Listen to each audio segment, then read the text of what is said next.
I'm Daniel, I'm 29, and at what was supposed to be a cheerful family Christmas dinner, my younger sister announced she was taking over my new condo without ever having asked me. Before I tell you about the chaos that erupted on her move-in day, let me know where you're all watching from in the comments below. It's always amazing to see how far these stories travel. Alright, let's get into it. The air in my parents' dining room was thick with the scent of roasted turkey and pine needles from the overdressed tree in the corner. Festive music played softly from a speaker, but it felt like a soundtrack to a horror movie only I could hear. A cold tension sat in the pit of my stomach, a familiar guest at every family gathering. Across the polished mahogany table, my sister, Chloe, who is 25 going on 15, was giving a masterclass in doing absolutely nothing. She'd spent the entire day lounging on the sofa, her face illuminated by the blue light of her phone, while my mother and I handled the cooking, the cleaning, the endless preparations. We were halfway through the main course when she finally decided to grace us with her attention. She placed her phone face down on the table with a theatrical sigh, a clear signal that a royal proclamation was imminent. Her eyes, glittering with unearned confidence, found mine. A slow, smug smile spread across her lips. "So, I have some exciting news," she announced, though her gaze never left me. "I've decided to finally get my own place. Mom and Dad said I can move into your new condo downtown next week." The words hung in the air, sucking all the warmth out of the room. It wasn't a question. It wasn't a request. It was a decree. The clatter of my fork against my plate sounded unnaturally loud in the sudden silence. My eyes shot to my parents. My mother, Eleanor, suddenly found the pattern of her dinner plate fascinating, meticulously pushing her peas into a neat pile. My father, Michael, cleared his throat and gave a small, almost imperceptible nod of approval, as if this were the most logical conclusion in the world. They were accomplices. This was a planned ambush. For my entire life, I had been Daniel, the responsible one. The one who worked 2 jobs, paid his own way, and never asked for a thing. Chloe was Chloe, the golden child. The one who breathed and was praised for it. The one whose life was a series of wants, instantly fulfilled by our parents.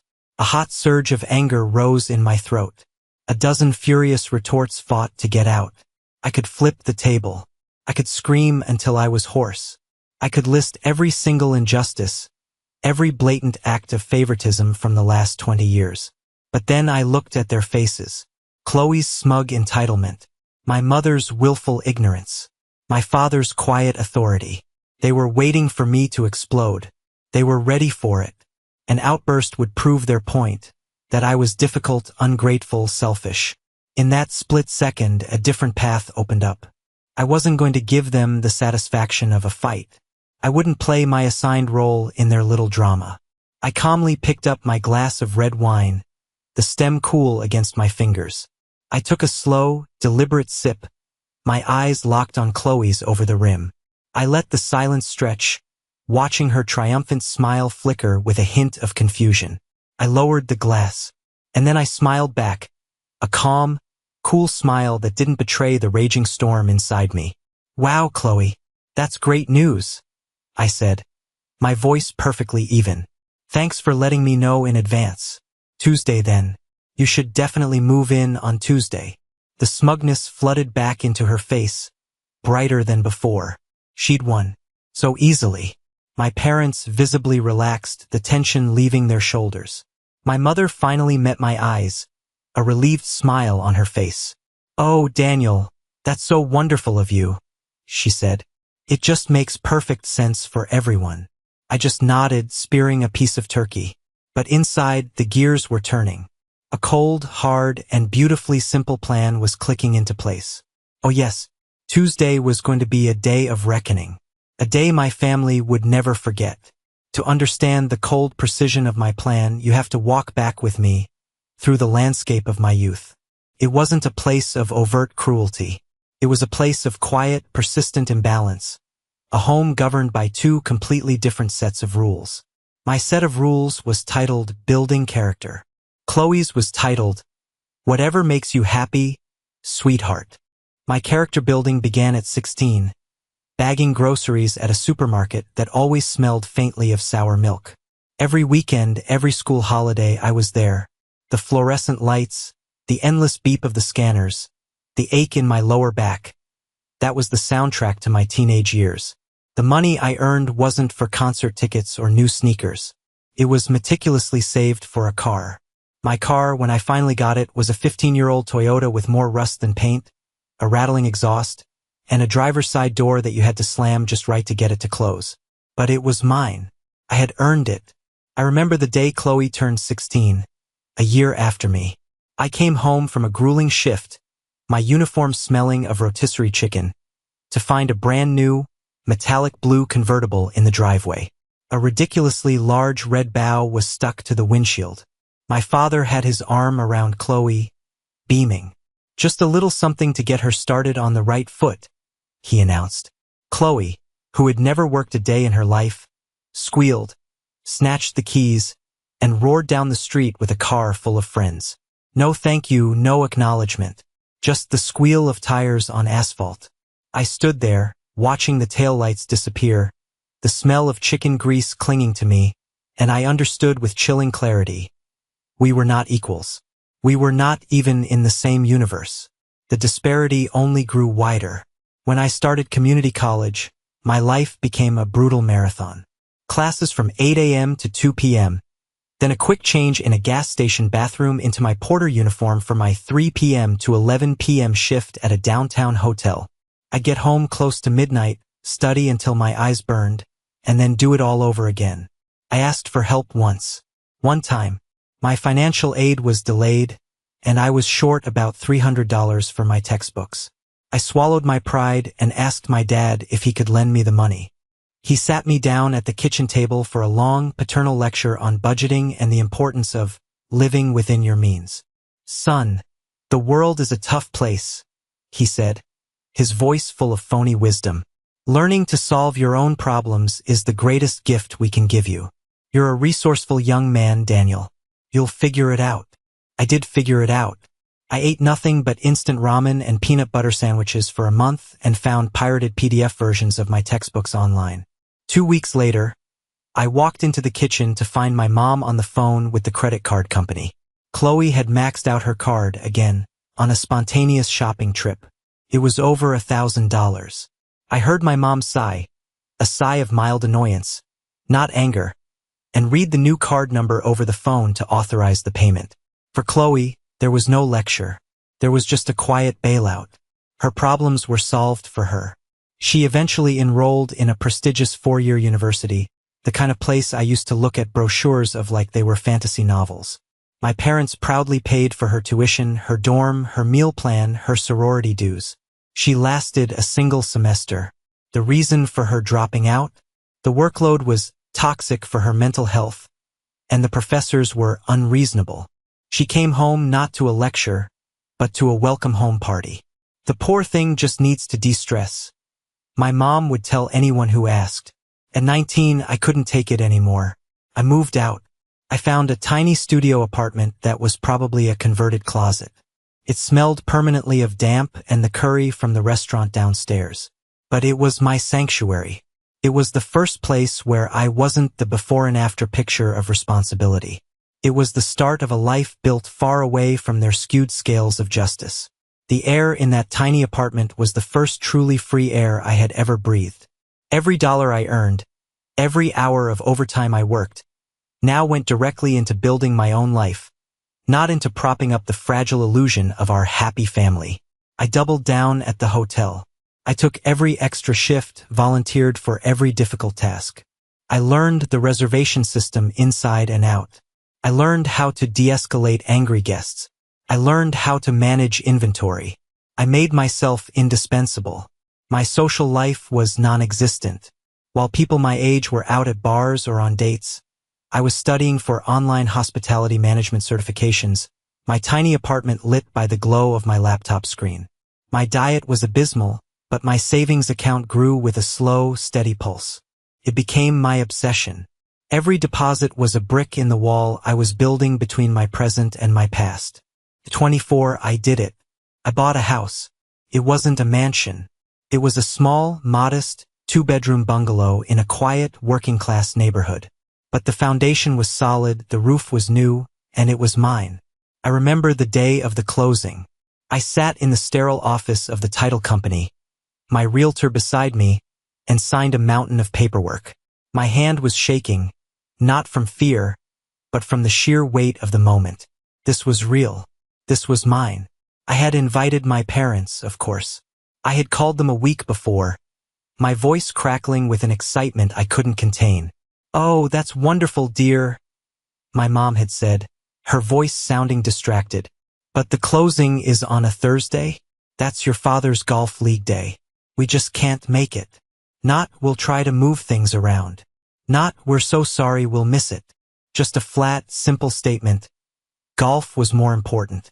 I sent a picture of me holding the keys in front of the sold sign to Chloe. The text message receipt showed read, but no reply ever came.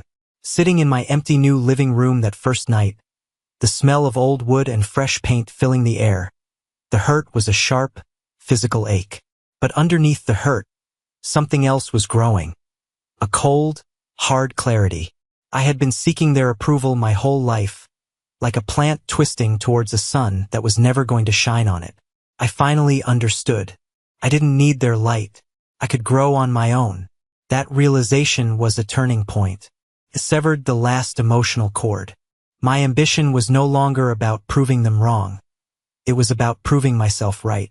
3 years later, after 2 more promotions at work, I had saved enough for another down payment. This time it was a pure investment. A sleek, modern, 2-bedroom condo in the heart of downtown. The view was incredible, the potential rental income was a game changer. My financial advisor had called it a brilliant move. My plan was concrete. The rent from the condo would aggressively pay down the mortgage on both properties. It was my path to becoming completely debt-free before I was 40. This condo wasn't just steel and glass. It was the blueprint for my future. A future I had designed, funded, and built all by myself. And no one was going to just walk in and claim it as their own. The condo was my masterpiece. I spent the first weekend after closing just being in the space. I'd run my hand over the cool quartz countertops in the kitchen, open and close the brand new, soft close cabinets, and stand on the balcony, watching the river of headlights flow through the city streets below. It was more than an asset on a spreadsheet. It was a testament to a decade of relentless work. This place represented security. It represented a future where I wasn't one bad month away from disaster.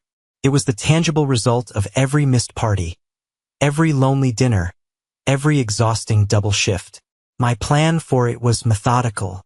I had spreadsheets calculating mortgage amortization, rental income, property taxes, and potential maintenance costs. This wasn't a spare room. It was the engine of my financial independence. A couple of weeks before that fateful Christmas, my mom called me. It was the annual logistical dance of the holidays. "Daniel, what time are you coming over? Can you pick up a dessert? Your Aunt Carol is asking if you're bringing anyone this year." The usual stuff. Towards the end of the call, after the holiday plans were settled, she asked in a casual tone, "So, what's new with you? Still working all the time?" It was a rare moment. She was asking about my life. A small, foolish part of me wanted to share my victory with her, to have my mother be proud of me. "Actually, things are amazing, Mom," I said, the pride evident in my voice. "I just closed on a new property. It's an investment condo right downtown." There was a distinct pause on the other end of the line. It wasn't a pause of surprise. It was a pause of processing. "Oh," she said, her voice changing subtly. It became sharper, more focused. "A condo? How nice. How many bedrooms?" "2," I said, still riding the high of my accomplishment. "It's got a great layout. I'm planning to get it on the rental market right after the new year. The income should be a huge help with my mortgages." "A 2-bedroom, she repeated slowly, as if she were filing the information away. "That's a lot of space for one renter, isn't it? And you have your whole house to yourself. You're just rattling around in there." "It's a standard size, Mom. It's a great investment," I said, a little defensively. Her comment about me rattling around in my own house felt like a jab. "Of course, dear. You and your plans," she said, her voice suddenly light and airy again, the interrogation over. "Well, that's just wonderful. We're so proud of all your hard work. Don't be late on Christmas. Okay?" She hung up. I stood in my kitchen, phone in hand, with a sour feeling in my stomach. The conversation had felt transactional, like she wasn't listening to me, her son, but was instead gathering intelligence. I brushed it off. I told myself I was being paranoid, that I was too used to seeing the worst in them. I was wrong. I wasn't being paranoid. I was being naive. I had just unknowingly delivered the schematics of my fortress to the very people who were planning the siege. I had handed them the keys to the kingdom, and they were already deciding how to carve it up. The drive home from Christmas dinner was a blur of red and green lights that did nothing to pierce the cold, black fury in my heart. The car was silent, but my mind was screaming. Every detail of the dinner, Chloe's smug smirk, my mother's feigned ignorance, my father's silent endorsement, was a fresh stab of betrayal. For years, their weapon of choice was emotional neglect. Tonight, they had escalated. They had come for my property, for the tangible proof of my struggle and success. They had tried to take my future and hand it to my sister like a party favor. The anger was a physical thing, a hot pressure behind my eyes. But as I pulled into my driveway and killed the engine, the heat began to recede, replaced by an icy calm. An emotional outburst was what they wanted. It was what they expected. It would fit their narrative of me being the difficult one. I refused to give them the satisfaction. My response wouldn't be a messy, emotional confrontation. It would be a quiet, efficient, and irreversible checkmate. I walked into my house, dropped my keys into the ceramic bowl by the door with a loud clatter, and went directly to my office. I didn't even take off my coat. The fight for my future started now. That same night, I drove to the condo. The building was quiet, the city lights a silent, glittering audience. I walked through the empty rooms, the echo of my footsteps the only sound. This was my ground. This was my territory. I wasn't giving up an inch of it. I pulled out my phone and began taking pictures. I wasn't a professional, but I had a good eye. I captured the way the city lights reflected on the new hardwood floors. I framed the shot of the kitchen to emphasize the clean, modern lines and stainless steel appliances. I took a wide shot from the balcony, showing the sprawling urban vista. This wasn't just a space, it was a lifestyle, and I was going to sell it as such. Back at my house, fueled by black coffee and righteous anger, I spent the next 4 hours crafting the perfect rental listing. I chose my words with the care of a poet and the precision of a lawyer. Ideal for a young professional or couple. Unbeatable location. Meticulously maintained. I researched the rental market in that exact downtown block, finding a dozen comparable listings. I priced mine competitively, slightly below the highest to attract immediate interest, but high enough to reflect its premium quality. This was a business transaction, and I was going to treat it with the seriousness it deserved. At 3:15 a.m., with the first hint of gray light on the horizon, I clicked Publish. The listings went live on Zillow, Apartments.com, and Facebook Marketplace.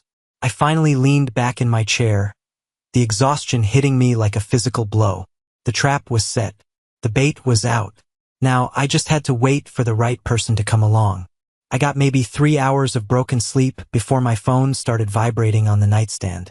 It buzzed once, then again, and again. I squinted at the screen, my heart starting to pound. It was an email notification from Zillow. You have a new inquiry on your listing. Then another from Facebook. Then a third. By the time I had finished my first cup of coffee, I had 17 messages. 17. Doctors, lawyers, software engineers, a physical therapist.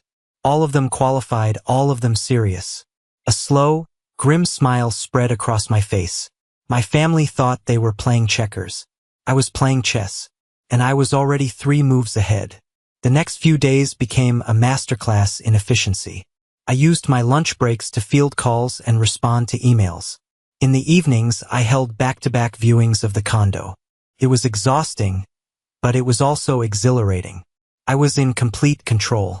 Each handshake, each professional conversation, was a small act of defiance against the chaos my family had tried to impose. I met a lot of potential tenants, but I was looking for someone specific. I needed someone reliable, stable, and, most importantly, someone who wouldn't be easily intimidated. I found her on the second day of viewings. Her name was Sarah. She was a physical therapist in her early 30s who worked at a nearby hospital. She arrived on time, had her paperwork in order, and asked smart questions about the building's management and utilities. She carried herself with a quiet confidence that I immediately respected. As she stood on the balcony looking out at the view, she said, "It's perfect. I've been looking for a place for months where I can feel safe and settled. This is it. Safe and settled." The words resonated with me. That's all I had ever wanted. We sat at the kitchen island, and I walked her through every clause of the lease agreement. I was transparent about everything. The terms were standard, the rules were clear. This was a world away from the unwritten, ever-changing rules of my family. This was a world of contracts and mutual respect. On Friday, December 29th, she signed the lease. She handed me a crisp cashier's check for the security deposit and the first month's rent. I placed the keys to the condo in her hand. "This is such a relief," she said, her smile genuine. "I've arranged for the movers to come next Tuesday morning. I hope that's all right." My entire body went still for a second. The universe, it seemed, had a flair for the dramatic. "Tuesday," I said, my voice perfectly even, "is absolutely perfect." The ink on the lease was barely dry when my phone rang that evening. The caller ID showed Aunt Carol, my mother's sister, the family's velvet-gloved enforcer. She was an expert in making manipulation sound like loving concern. "Danny, honey, how are you?" she started, her voice a warm, syrupy river. "I just got off the phone with your mother. Oh, she is just so thrilled about Chloe getting the condo. We all are. It's just the fresh start that girl needs." She was testing the waters, trying to solidify the false reality they had all agreed upon. "Is that so?" I said, my voice flat, giving her nothing. "It is," she chirped. "And honey, I know you. You have such a good heart. This is the right thing to do. Family has to support each other. You've been so blessed, and it's your turn to share those blessings. Your parents did so much to provide for you, and..." I cut her off. "Aunt Carol," I said, my voice dropping, losing all warmth. "I have to stop you right there. What my parents did or didn't do for me is between me and them. My property is my business. End of story." The syrupy tone vanished from her voice, replaced by a subtle chill. "Daniel, don't be difficult. This is what the family wants. It would be a terrible shame if you caused a rift over something as silly as a little apartment. Your mother would be heartbroken."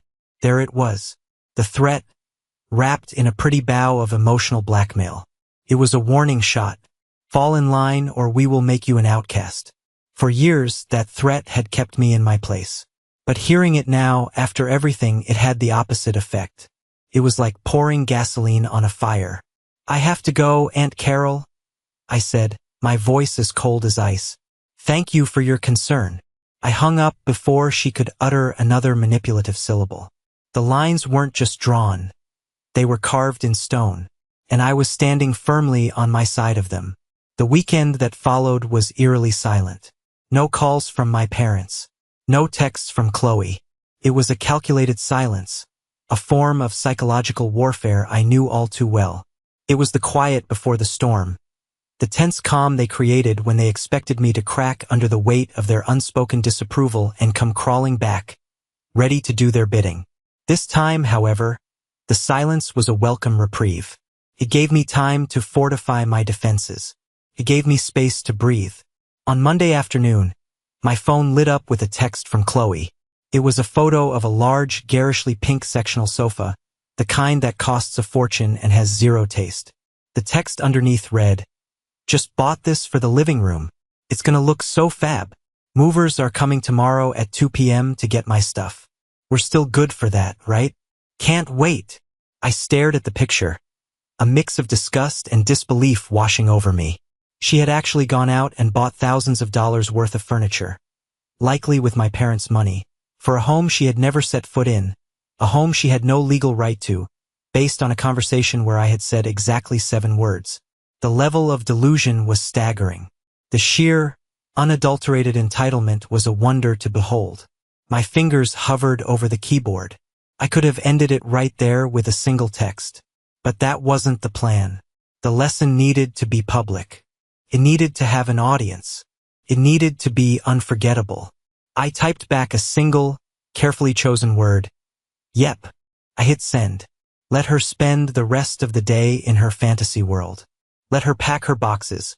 Label them with her neat, loopy handwriting. Kitchen, bedroom, living room. Let her dream of hosting parties and looking out over the city from my balcony. Let her enjoy her final hours as the princess in the fairy tale. Because tomorrow at 2 p.m., the dragon was waiting. That night, sleep was a foreign concept. I was too wired, a coiled spring of anxiety and anticipation. This was more than just a confrontation about a condo. This was the culmination of my entire life struggle against their narrative. Tomorrow, I wasn't just evicting my sister from a property. I was evicting my family from my life, from my mind, from my future. I called Evelyn. Her calm, logical voice was the anchor I needed in the storm of my own thoughts. I feel like I'm about to press the big red button that blows everything up, I confessed, pacing my living room floor. Sometimes, she said softly, the only way to build something new and healthy is to burn the old, rotten structure to the ground. You're not being destructive, Daniel. You're clearing the land. Remember that. You have every right to protect what you've built. We talked for an hour. She didn't just offer support. She offered strategy. She reminded me to stay calm, to stick to the facts, to not let them drag me into an emotional mud wrestling match. This is a business dispute, she said. Treat it as such. When we hung up, the anxiety had been replaced by a steely resolve. The fuse was lit. The countdown had begun. And for the first time, I wasn't afraid of the explosion. I was looking forward to it. Tuesday morning arrived. A crisp, cold, painfully ordinary day. I went to work, dressed in my usual suit, and tried to pretend that this was just another Tuesday. But it was a fool's errand. My focus was shattered. I stared at spreadsheets, the numbers blurring into meaningless squiggles. Every time my office phone rang, I flinched.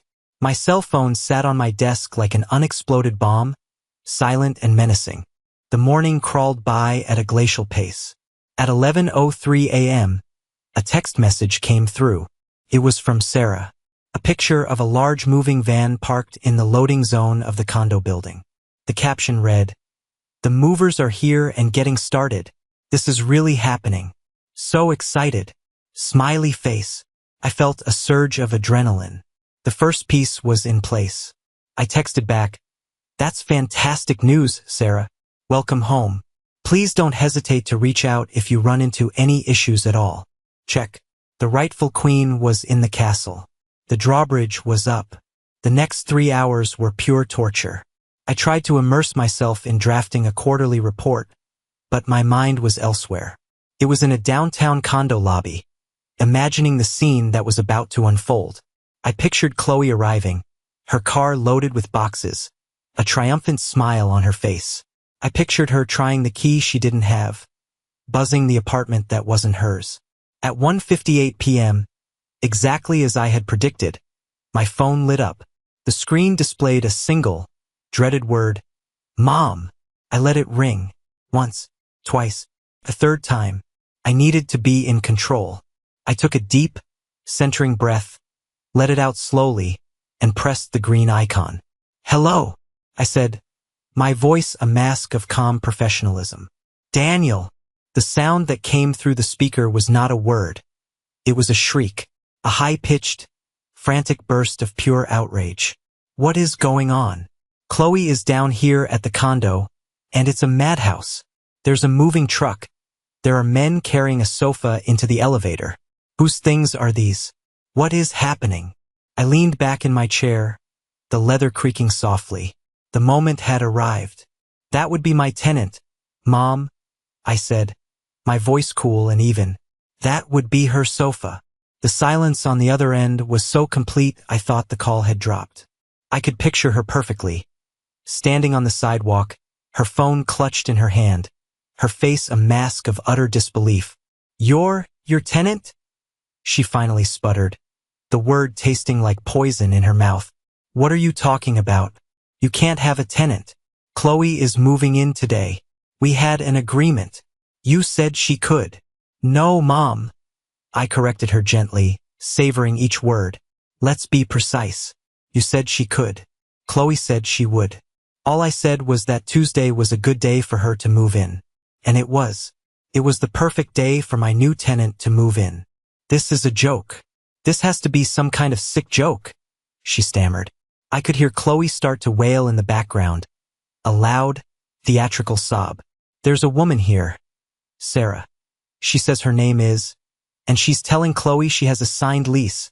She says you gave her the keys. Daniel, what did you do? I did my job, I said, my voice hardening, the calm facade starting to crack to reveal the steel beneath. I did what a responsible, intelligent property owner does. I leased my investment property to a vetted, qualified, paying tenant. The contract was signed last week. This is business, Mom. Nothing more, nothing less. Business? My mother screamed, her voice hitting a new, hysterical pitch. This is not about business. This is about family. This is about your sister, who is standing on a public sidewalk crying her eyes out because her own brother betrayed her. How could you be so utterly heartless? So selfish. Selfish.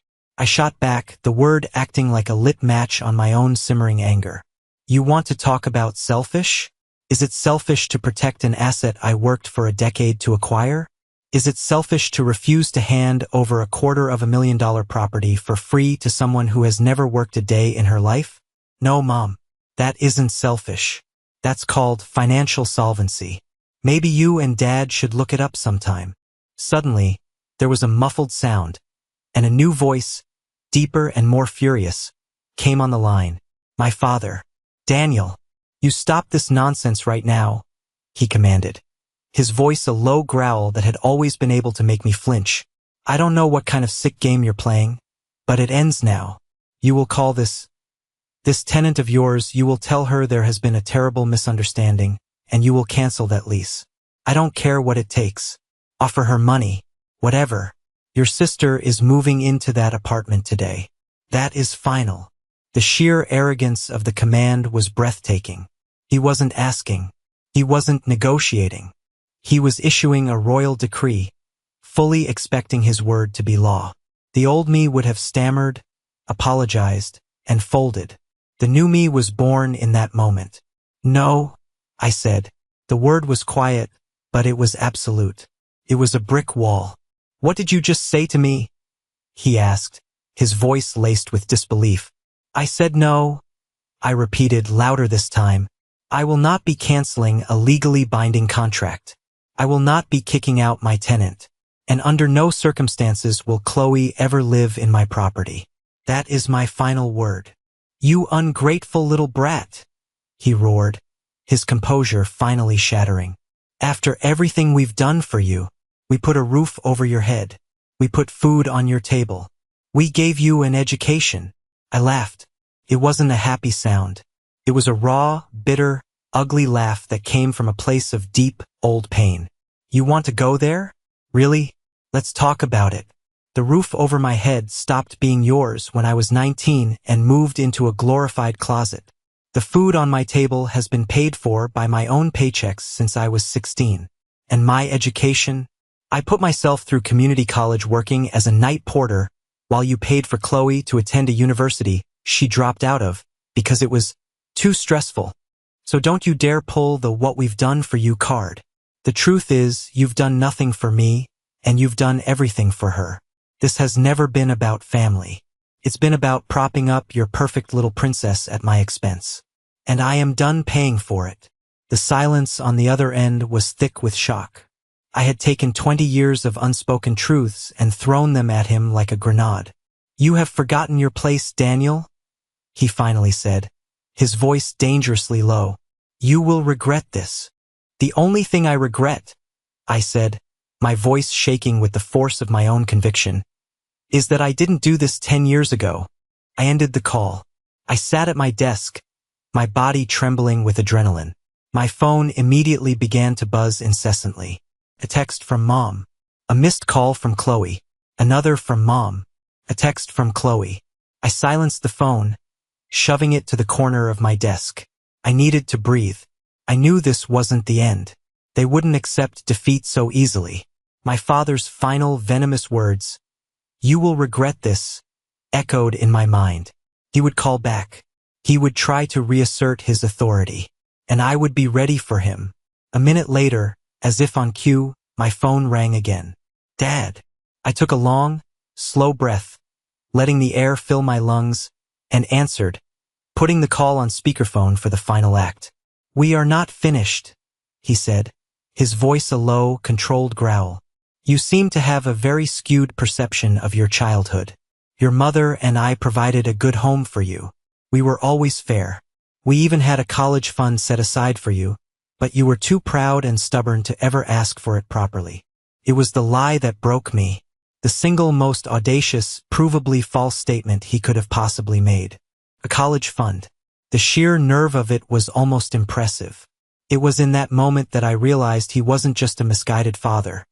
He was a delusional liar, a man who had rewritten history to fit his own narrative of benevolent patriarch.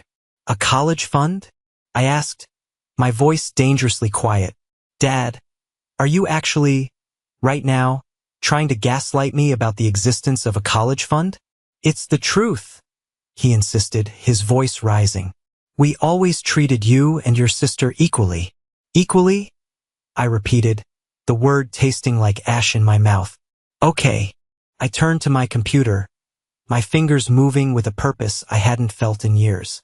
I opened my personal email, went into the archived folders. I scrolled back through the years, my digital history flashing before my eyes. I knew exactly what I was looking for. I had saved it. I'm not even sure why. Maybe some masochistic part of me needed a reminder of the exact moment my youthful hope had been extinguished. And there it was, dated April 12th, 11 years ago. The subject line, your question about tuition. Dad? I said, my voice ringing out with cold clarity in the quiet of my office. I want you to listen very, very carefully. I am about to read you an email that you and Mom sent to me when I was 18 years old, after I had respectfully and properly asked if there was any way you could help me with the tuition for my first semester of community college. Are you ready? The only response was a tense, heavy silence. He knew what was coming. I began to read, my voice steady and unforgiving. Dear Daniel, your mother and I have received and discussed your request for financial assistance with your college tuition. While we admire your ambition to further your education, we have always believed that the greatest lessons in life, the ones that build true character, are learned through self-reliance and hard work. We have always been so proud of how resourceful and independent you are, and we know you have the strength to make your own way in this world. For this reason, we will not be able to offer you financial support at this time. It is important that we keep our financial resources available for Chloe. As you know, her path in life will likely be more challenging, and she will need a significant safety net from us to find her footing and feel secure. We know that you, being the strong and understanding person you are, will understand our position. We love you. Love, Mom and Dad. I finished reading. The silence that followed was absolute. It was a vacuum, sucking all the air, all the lies, all the blustering authority out of the universe. I had just detonated a truth bomb, and the fallout was total. In their own words, they had laid bare their entire twisted philosophy. I was strong, so I deserved nothing. She was weak, so she deserved everything. I let the silence stretch for a long, painful 10 seconds, letting the weight of their own words crush them. So don't you ever, I finally whispered into the phone, my voice thick with the pain of a decade-old wound. Don't you ever again in my life lie to me about being fair. Don't you dare talk to me about what you've done for me. The only thing you ever gave me was the motivation to get the hell away from you. I heard a strangled sob in the background. My mother. My father was silent. Utterly, completely silent. He had no moves left. It was checkmate. We're done, I said softly, and I ended the call. This is the moment that changed everything, the moment I finally took back control of my own life. Thank you for staying with me to this point. You guys are amazing. If you're still here, please help me out by liking this video and commenting the number 1 down below. It not only helps more people find this story, but it also lets me know that my experiences mean something to someone out there. Your support is the biggest motivation for me to continue sharing the rest of this journey. After the mushroom cloud of that final phone call, I expected the fallout to be immediate and radioactive. More angry calls, texts from flying monkey relatives, a full-scale family meltdown. But all I got was silence. A profound, unnerving silence. Later that evening, the silence was broken, but not by my parents. It was a rapid-fire succession of texts from Chloe, each one more venomous than the last. They were a chaotic jumble of fury and victimhood. You are dead to me. I hope you're happy you've destroyed this family. I had to stand on the sidewalk like a homeless person with all my stuff while that which unpacked. Do you have any idea how humiliating that was? Mom is having a full-blown panic attack because of you. Dad won't even talk. This is all your fault. I will never forgive you for this. You are a selfish monster. I read them, and for a fleeting moment, the old, conditioned guilt tried to surface. The little boy inside me who just wanted his mom to not be upset felt a pang of distress. But then, the words of the email echoed in my mind. Her path will be more challenging. She will need a significant safety net. They had created this monster, this helpless, shrieking creature of pure entitlement. This wasn't my fault. This was the bill for their parenting choices finally coming due.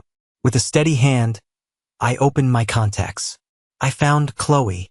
I scrolled down and pressed the big, red, block this caller button. A wave of relief, so powerful it was almost dizzying, washed over me. Then I found Mom. Block. Then Dad. Block. It was a digital exorcism. With 3 taps on a screen, I had silenced the ghosts that had haunted me my entire life. The world didn't end. Instead, a profound quiet settled over my life. It was a quiet I hadn't realized I was craving.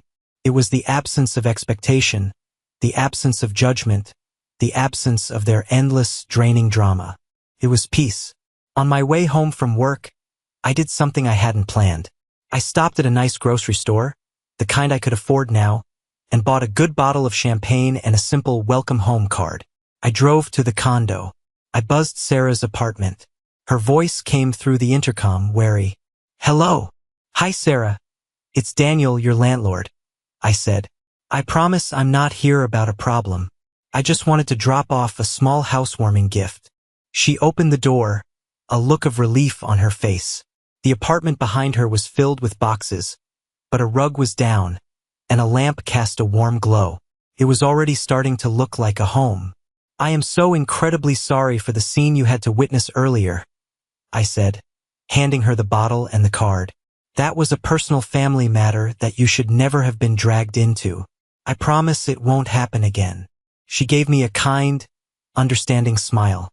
Honestly, don't worry about it. My family is crazy too. Just, maybe not that crazy, she laughed. Thank you for this. And thank you for the apartment. I'm going to be really happy here. I'm glad to hear that, I said, meaning it more than she knew. Enjoy your first night. You've earned it. Walking back to my car through the cool night air, I felt a sense of rightness, of cosmic balance being restored. My property, my hard-earned asset, was providing a safe, happy home for a good, responsible person. My phone was silent. My mind was clear. I had walked through the fire and emerged, not just unscathed, but forged into someone new, someone free. The blissful quiet held for a week. It was a week of incredible productivity at work and peaceful evenings at home. It was a glimpse of the life I could have, and it made me even more resolved never to go back. I knew, of course, that they wouldn't just disappear. My family wasn't the type to accept defeat gracefully. The next salvo didn't come via a phone call. It came in a thick, cream-colored envelope that arrived in my mailbox. The paper felt expensive, and my address was written in my mother's flawless, looping cursive. It looked formal, official. Felt like a summons. I didn't open it right away. I took it inside, poured myself a glass of water, and sat down at my kitchen table. I was calm. I was ready for whatever it was. The letter inside was a single page, signed by both of my parents. It was not an apology. It was a declaration of terms for my surrender. The language was cold and corporate, a stark contrast to my mother's warm handwriting. It spoke of my unacceptable and hostile actions, my shocking disregard for family obligations, and the deep and lasting pain I had caused. It then laid out their final offer, their path for my redemption. I had 1 week from the postmark date. In that week, I was to initiate legal proceedings to terminate my lease with Sarah. They suggested I claim a personal family hardship, which was darkly ironic. Once the tenant was removed, I was to deliver a full set of keys to Chloe. Finally, I was to attend a family meeting where I would offer a full and sincere apology to my sister and my parents.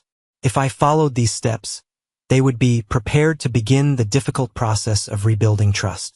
If I failed to comply, the letter concluded, "We will be forced to take permanent and regrettable steps regarding your place in this family." I read it twice, the words seeming to float off the page. The sheer, breathtaking arrogance of it was almost beautiful in its purity. They had learned nothing. They had heard nothing. The email, the years of struggle, the raw truth I had laid at their feet. It had all glanced off their impenetrable wall of self-delusion. I stood up, walked over to my gas stove, and twisted the knob. A blue flame sprang to life with a soft whoosh. I held the corner of the heavy, cream-colored paper over the flame. I watched as the fire consumed my mother's elegant script, turning their threats and ultimatums into black, weightless ash that drifted down into the basin of my sink. Exactly 1 week later, to the hour, my father called. His voice was frigid. "Well, I assume you received our letter. Your time is up." "I did," I said. "And what is your decision?" he asked, as if the outcome were still in question. "My decision," I said, my voice calm and final, "is no." I heard him inhale sharply. This was the moment he had been waiting for, the moment he got to deliver his kingly punishment. "Very well," he said, his voice devoid of all emotion. "Then consider this your official and permanent notice. You are no longer a part of this family. You are not to contact us, and you are not welcome in our home. You are disinvited from all future holidays, birthdays, and, should the occasion arise, any funerals. Furthermore, I will be meeting with my lawyer next week to have you formally written out of our will. You will receive no inheritance. Nothing. Is that clear?" He expected me to be devastated, to be broken by the loss of their love and money. He was about to be deeply disappointed. "Crystal clear, Dad," I said, a strange sense of lightness filling my chest. "Thank you. Thank you," he sputtered, confused. "Yes," I said. "Thank you for finally making it official." I hung up the phone before he could respond. He thought he was banishing me, but all he had really done was unlock the cage and let me fly free. A few days after my official excommunication, the next front in the war opened up. Social media. My mother, a prolific Facebook user, fired the first shot. It was a vague, passive-aggressive post, expertly crafted for maximum sympathy. It's a truly heartbreaking day when you pour your entire life into raising your children, only to have one of them turn their back on you for something as empty as money. I guess some people forget the family that gave them everything. It was a masterpiece of maternal martyrdom. The comments section instantly flooded with support from her network of friends and distant relatives who only knew one side of the story. "Oh, Eleanor, you're such a good mother. I'm so sorry. Thinking of you. Some children are just so ungrateful. You did nothing wrong." I felt a surge of white-hot anger. She was painting me as a cold, materialistic monster.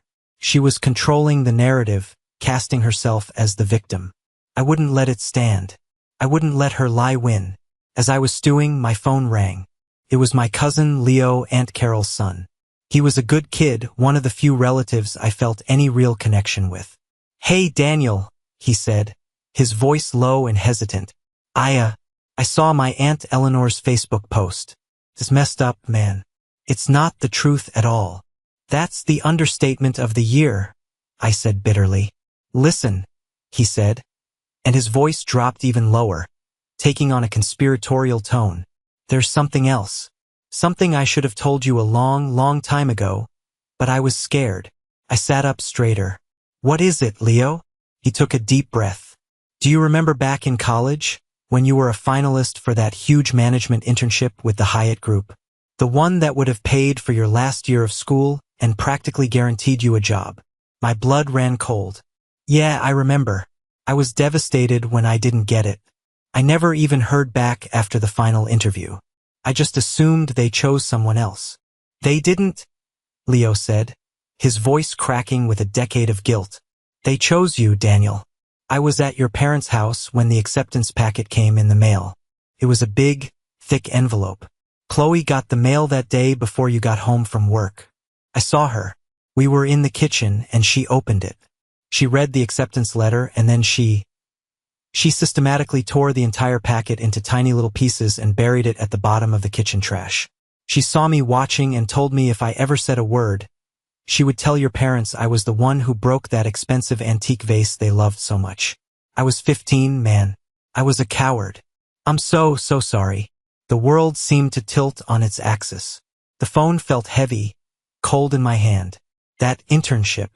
It would have changed the entire trajectory of my life. It would have saved me a year of working double shifts, a year of student loan debt. It was the opportunity of a lifetime. And my sister, my own sister, had stolen it from me. Not out of necessity, not out of anger, but out of pure, spiteful jealousy. It wasn't just that she was entitled. It wasn't just that she was lazy. She was malicious. She had actively, secretly sabotaged my future. After I hung up with Leo, the rage I felt was so pure, so clarifying. It was almost serene. My mother wanted to tell a story on Facebook? Fine. Two could play that game. I sat down at my computer, opened a new status update, and began to write. I wasn't going to be vague or passive-aggressive. I was going to be factual. I was going to be detailed. I was going to burn their entire false narrative to the ground with the cold, hard, undeniable truth. 1 year later, the year that followed my detonation of the family's public image, was the most peaceful and productive year of my life. Free from the constant, low-grade stress of their drama, my mind was clear. My energy was my own. I channeled all of it. The anger, the relief, the determination, into my work and into building a life of my own choosing. My performance at the hotel, already solid, became stellar. I was no longer just going through the motions.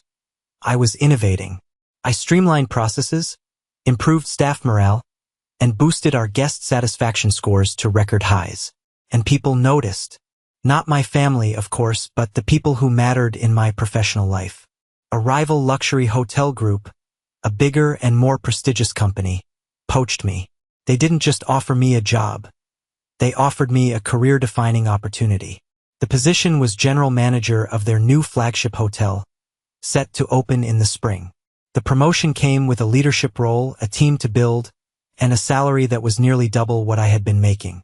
My new boss, a sharp, no-nonsense executive named Mr. Henderson, had hired me based on a 2-hour interview and a deep dive into my performance metrics.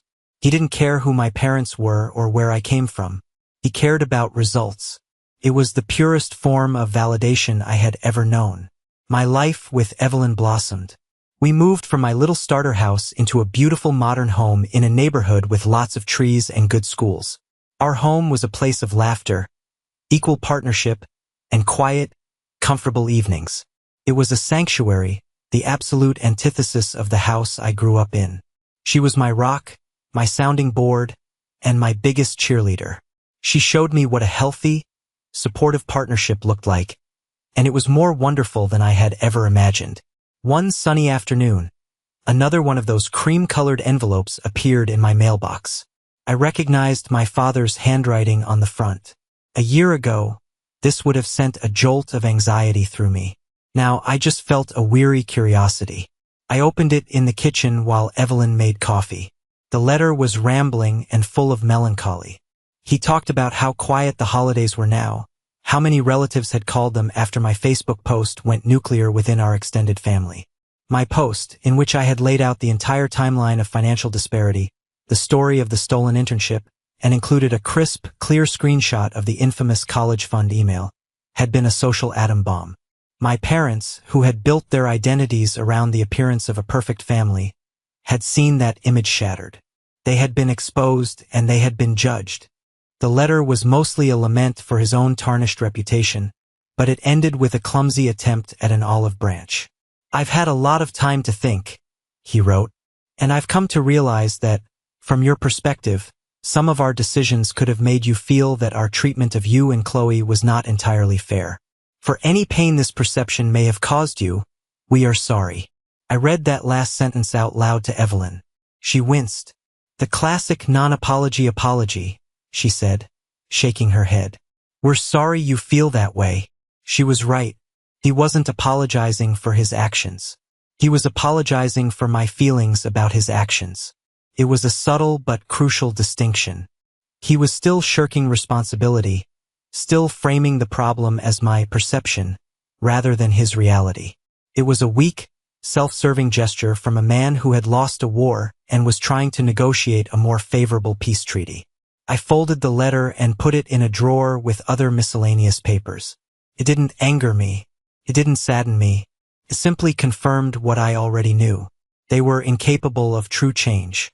And I was finally, blessedly, okay with that. I didn't need their apology to be whole.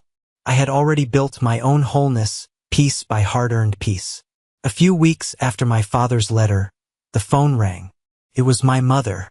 I almost let it go to voicemail, but Evelyn gave me a small nod.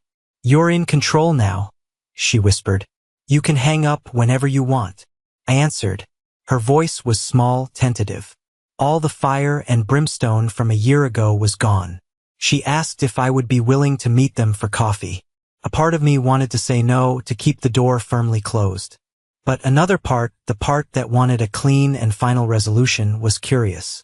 I agreed, but I laid down the law. "We can meet," I said, my voice firm, "but there are rules. 1, it will be on neutral ground in a public place. 2, there will be no blaming, no guilt-tripping, and no revisionist history. The moment that starts, I walk out. 3, this is not a negotiation. It's a conversation. That's it." She agreed to my terms without argument. We met at a sterile, brightly lit Starbucks far from either of our homes. They looked diminished. My father had lost weight, and there were new lines around my mother's eyes. The public shaming had taken a far greater toll on them than any of my private confrontations ever had. Appearance, I realized, was their only real vulnerability. They talked. They told me that after my post, my father's own brother, my Uncle Robert, had called and told him he was ashamed. My mother's friends had grown distant. They were no longer the pillars of a perfect family. They were the parents of that poor boy Daniel. The social pressure had become unbearable. And so, they had finally been forced to do what I had been begging them to do for years. They had made Chloe face reality. They had sat her down and given her an ultimatum. She had 3 months to get a full-time job and start contributing to the household expenses, or she had to move out. They had finally cut off the endless river of money. Predictably, Chloe had a meltdown of epic proportions. But when she finally realized that the bank of mom and dad was well and truly closed, she had, through a friend, found a job as a receptionist at a dental office. She was, for the first time in her life, employed. She had even moved into a small apartment with a roommate to save money. "We just want to find a way forward, Daniel," my mother pleaded, her eyes filled with tears that, for the first time, seemed genuine. "The way things were is gone forever," I said, my voice gentle but unyielding. "If we are going to have any relationship, it will be a new one, an honest one, with very clear boundaries." It was a long and emotionally draining conversation, but it was the first honest one we'd ever had. They were listening not because they had seen the light, but because they had felt the heat. A month later, a text appeared on my phone from an unknown number. "Hi Daniel, it's Chloe. Dad said I need to apologize to you for things to be normal again. So I'm sorry about the whole condo thing. And Leo told me he told you about the internship thing from a long time ago. I was being a stupid kid. So I'm sorry for that too." It was the apology of a petulant child being forced to say sorry. It was clumsy, self-serving, and devoid of any real remorse. But it was also, astonishingly, more than I had ever expected to receive from her. It was an acknowledgement, however flawed. I thought for a long time before replying. "Thank you, Chloe. I appreciate you saying that. I wish you the best." Forgiveness wasn't on the table. Not yet, maybe not ever. But acceptance? I could manage that. I could accept that this was the best they were all capable of, and I could finally, truly let it go. It's been 2 years now since that fateful Christmas. The day the tectonic plates of my life shifted for good.